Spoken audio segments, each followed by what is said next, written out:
ভূত নিয়ে এত রকম পরিমাণে ডিবেট করেছে, না না এইসব কিছু নেই, এইসব কিছু হতেই পারে না, আমি দেখিনি তো তুমি কি করে দেখবে, আমি ফিল করিনি তো তুমি কি করে ফিল করবে, তুমি সব মিথ্যে কথা বলছো, সব বানিয়ে বলছো, এইসব কিছুই নেই, তোমার সব হলো মন গড়া কাহিনী, বা তোমার হলো কেমিক্যাল কিছু লোচা আছে মাথায়, সে কারণে তুমি এইসব জিনিস দেখছো। আমি প্রথম থেকেই বলছি আমি কিন্তু ভূত কখনো দেখিনি, আমি ফিল করেছি, আর আমি ফিল করার কারণটাও বলেছি, কারণ আমি তুলা রাশি, তো আমাকে আমি একটু খারাপ জিনিস একটু আগে ফিল করি। ভূত মানেই এই না যে সে তোমার সামনে হলো সাদা শাড়ি পরে সে দাঁড়িয়ে রয়েছে আর বলছে এক গুন্টু দেখ আমি ভূত, এবার তুই আমার কথা কি সবাইকে বলে বেড়া, এটা না।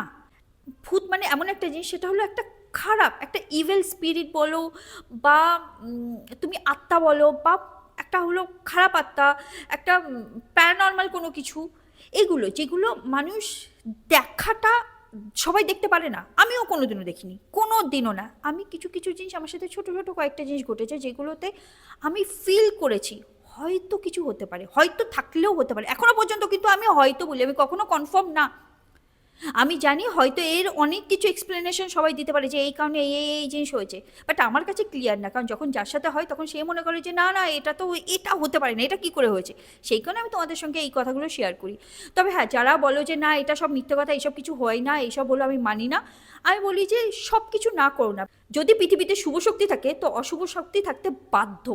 তো কোনো জায়গায় গেলে পরে দেখবা তোমার সেই ফিলটা আসবে, তোমার মনে হবে কত ভালো একটা জায়গায়, চারিদিকে ফুলের গন্ধ, সব জায়গায় হলো ধূপধুনোর গন্ধ, কত একটা মনোরম একটা পরিবেশ, একটা শান্ত একটা হলো নিঝুম পরিবেশ, খুব ভালো লাগছে। আর কোনো একটা জায়গায় দেখবে একটা খন্ডল টাইপের বাড়িতে গেলে বা হলো পুরোনো কোনো জায়গায় গেলে সেখানে গিয়ে দেখবে গা ছমছম করছে, বুকের ভিতর কিরকম ধুকপুক ধুকপুক করছে, কীরকম একটা ভয় লাগছে, সেটা হলো অশুভ।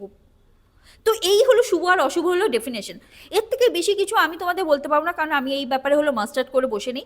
তবে হ্যাঁ, একটা জিনিস বলতে পারি, যে প্লিজ যেটা তুমি দেখুনি, যেটা তুমি ফিল করুনি, সেটাকে একেবারে একেবারে ডিনাই করে দিও না, না না এ হতে পারে না। একবার সামনেওয়ালা মানুষের কথাও শুনে নাও, যে হয়তো সে তোমার থেকে একটু বেশি সেন্সিটিভ বলে কিছু একটা ফিল করতেও পারে।